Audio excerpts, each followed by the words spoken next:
Why do some people have no friends? Let's be honest, people rarely admit this, but having no friends is not always an accident.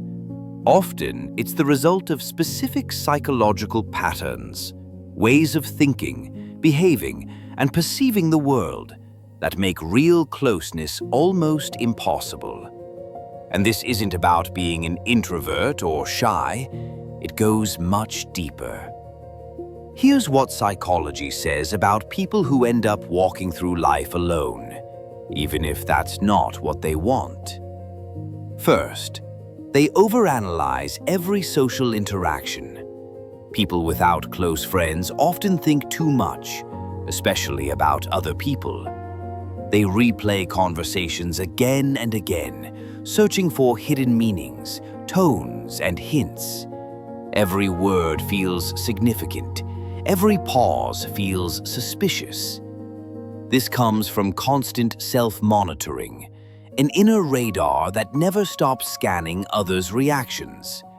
The problem is that this state leaves no room for spontaneity. Instead of real connection, tension appears, and people feel it, not consciously but emotionally. You're physically present, yet somehow distant. Not because you want to withdraw, but because you're trapped in analysis. Your mind isn't building connection, it's dissecting it. Second, they have a low tolerance for insincerity. You instantly notice fake laughter, performative emotions, the hunger for attention, the unnecessary drama. Once you see it, you can't unsee it. This sensitivity comes from high social awareness and often a strong emotional intelligence. But this gift has a cost. You stop playing social games. You don't pretend to be interested. You don't nod along. You don't admire on cue. In a world where many relationships rely on surface rituals, this feels threatening. Your honesty gets mistaken for coldness. Silence is read as arrogance. Independence looks like pride. People aren't pushed away by you.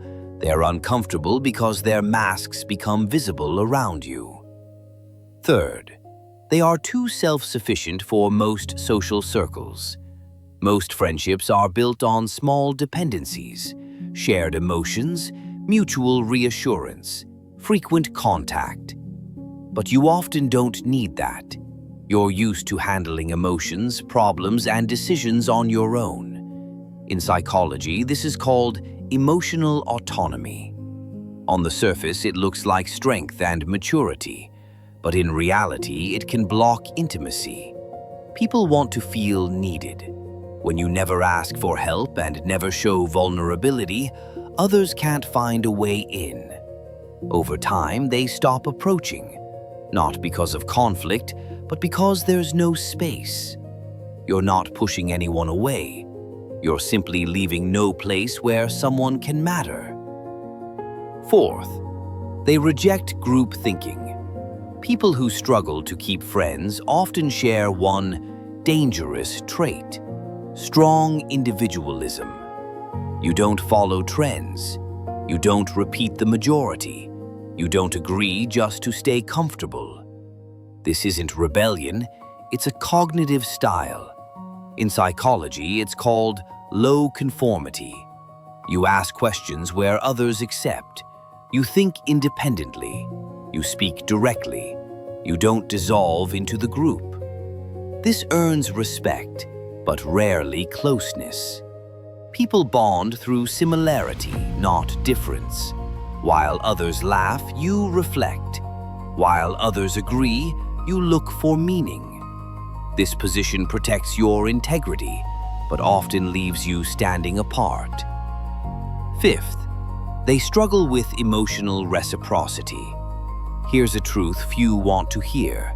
Some people lose friendships because they struggle to respond emotionally. You may be reliable, intelligent, helpful, but not emotionally warm enough for others. This is often linked to alexithymia, difficulty recognizing and expressing emotions. You feel deeply, but internally. People see your mind, but don't always feel your response. You believe actions are enough. But for most people, feeling understood and emotionally met is essential. When that doesn't happen, connection slowly fades. Not because you don't care, but because you experience emotions silently, and the moment to express them passes. Most people without friends didn't end up alone overnight. It happened slowly, through small, invisible things.